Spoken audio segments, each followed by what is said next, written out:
Incredible flavours, even better stories. One pour, 10 minutes. Aussie bourbon lovers sharing bourbon with Australia. You didn't even wait. You've already poured it. Yes, I have. Why did you pour it before we started? Oh, what happened? I was just getting ready and then forgot to put my headphones on. Okay, cheers.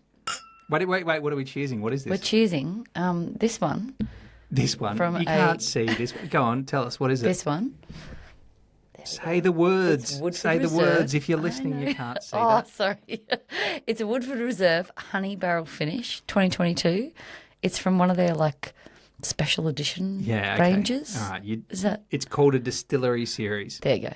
There's barely any of these made. It's 375 mils. It's in a mini bottle with a very special label. I'd never seen a bottle like this in my whole life. And we did the tour. We were there during Kentucky Bourbon Month, whatever the right name for that is. Sorry for the people who are offended that I didn't get that right. And they had it at the distillery. And they just released it that day. We're releasing a Distillery Series. It's a honey barrel finish. And we were doing the tour. Yep. And so we got the whole story about this. Can we start with the nose? I'm excited about who will listen to this, who will have actually tasted this. But can we go through the flavours, because when no one can not very few people will be able to correct us on how wrong we're about to get this. We've had this before, by the way. So on the nose, I reckon there's a lot of Woodford bourbon-y goodness. No, see, I don't get. Okay. I get soggy wet rag. That sounds terrible. I'm not sure if you can tell, but this is not a positive review of this.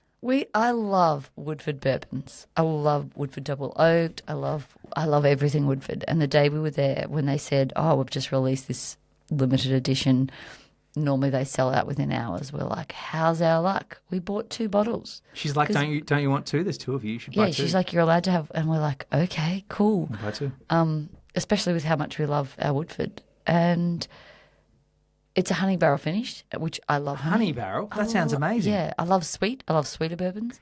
Blanton's is referred to as the honey barrel, but that sounds amazing. Yeah, sounds great. But this is a classic story of not every bourbon is for everyone, because to me, it doesn't even smell delightful. Soggy wet rags is awful. It's got a uniqueness to it. It's got that is it the Manuka honey? That stuff that doesn't taste as delicious as normal honey. It's better for you. Yeah, we can go with that. Anyway, Oops. Go on. It has that I don't know, if you nosed a honey jar that's not really nice. It's kind of like soil, a bit like wet soil. A bit earthy. Earthy, there you go. That's probably better than wet rag. Before you hang too much crap on the nose, can I just talk about how they do it? Take a barrel of Woodford Reserve, and at the end of the process of making any bourbon, true bourbon, you can't use that barrel again. So the good people at Woodford Reserve send their barrels everywhere, all over the place. There's a local honey maker who take those bourbon barrels and age their honey in the Woodford Reserve barrels and make delicious honey. Chris Morris at one point goes, "Hey, you know what? Can we have some of them barrels back? Let's see what happens if we put our bourbon in it to finish it." And this is what the result is. And so in 2022, when we were there, they released this.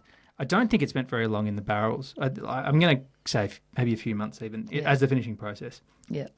And I really did get excited about what the character would be. Yeah, because it just sounds like everything we love. Woodford bourbon, honey, amazing, right? And I'm not saying this is going to be the case for everyone. I bet there's people out here who absolutely love this flavour, but it's not. It's dry to me. Yeah. There is no honey in any part of the flavour profile anymore. I think I get more honey on a straight Woodford Reserve. It's really oaky and dry, but not like that nice, rich butter, I'd say maple syrupy. That's what I was kind of thinking, like those butterscotch maple syrupy flavours were going to come through because of the honey. And instead it's kind of I don't know, I feel like I've licked an oak barrel. Yeah, you get it's the tannins that you get. Yeah. I don't know what the science is, but to me it's way more tannic and it's way more almost acidic or something. Maybe if you think about the acidity you get in honey. It's like you've almost put too much honey on a piece of toast and it's kind of like, oh, that was a bit much. I don't know what too much honey on a piece of toast would be like. I think that just sounds wonderful. Sounds glorious. Because you've got to have the right amount of butter. A tub of honey with toast floating in it as a meal. That would be good. But if you have just like lots of butter and that little bit of honey that melts in, it's really delicious. But if you have too much honey, it's kind of a bit overpowering.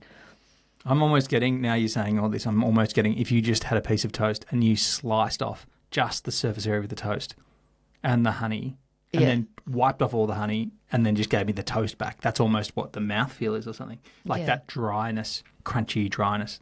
It's so dry. It's a very smooth finish. Well, like it doesn't. I find it to be, the mouthfeel I'm getting is that tannic. Like it's a tannic mouthfeel. Like it's that kind of leaving you drink too many cups of tea and you've got that kind of like kind of leaves me with nothing. I think that's the bit that weirded me out. Is like I don't feel like I just drank anything. But definitely has very earthy nose, and it's definitely not our favourite bourbon. But we are definitely glad we experienced it because it was fun being there on the day that we released it. And it's funny. So it comes in at 45.2%, 90.4 proof. It's a special release. There's not many bottles out there. We just googled if you can buy it in Australia. There is an online shop that has a bottle of it. Yeah. If you've got a spare 620 Australian dollars for 370. We should have never opened it, and it would have been really great. But I don't want it. I want bourbon to drink and enjoy. I don't want bourbon to sell at a different price. But that's our philosophy. Drink and enjoy with the people that you love. And I love that we were so lucky to be in the right place at the right time to get this expression, a different expression. Yeah, and to experience what those different unique flavours, even of a bourbon brand that you love, there's going to be different elements to bourbons that they make that you aren't going to like. And I think that's part of the fun, finding out the ones you like and the flavours that you like. You said you didn't get any kind of finish, like it just goes away for you. There's nothing there. For me, is that there's like it hangs around in a way that weird faces. Just realised. You're doing weird. I'm like, there's nothing there, making these really weird faces. I'm like, oh God, this is like I am getting a finish on it, and it's I'm okay with it. Actually, it's one of these, to me, the first time I had this, I was quite offended by the flavour, and I'm less offended by it this time. Yeah, I found that each time I've had it, that it's easy. We had it more than once. Yeah, we're halfway through the bottle. It's a pretty small bottle. I know, but okay. This is at least the third time. This is the third time. Or we tasted it with your family once too. Okay, all right. But this is probably my favourite experience of it. So maybe it's opening up a little bit, or maybe I'm getting better at understanding what it is or something. But I agree, it's a soily nose. It's not our favourite. It's definitely not the worst bourbon I've ever had. No, it's not bad. It's just not what I'd go to the shelf and get. It's uniquely different, and it's part of that thing of when you open it, you want it to be so different that you absolutely love it. But might we be tainted by the idea of like wild turkey American honey, which is like that kind of syrupy take on a bourbon? Maybe just the word honey. The expectation was there's going to be a sweetness to it, and there's not to me. Well, there's the bourbony sweet, there's too many other. There's a lot competing, going complex things happening. Yeah, there's a lot going on for one little bottle of bourbon. Yeah. One of the most interesting things for me is when I saw this, I love Woodford Reserve Double Oaked. Yeah. No questions about this.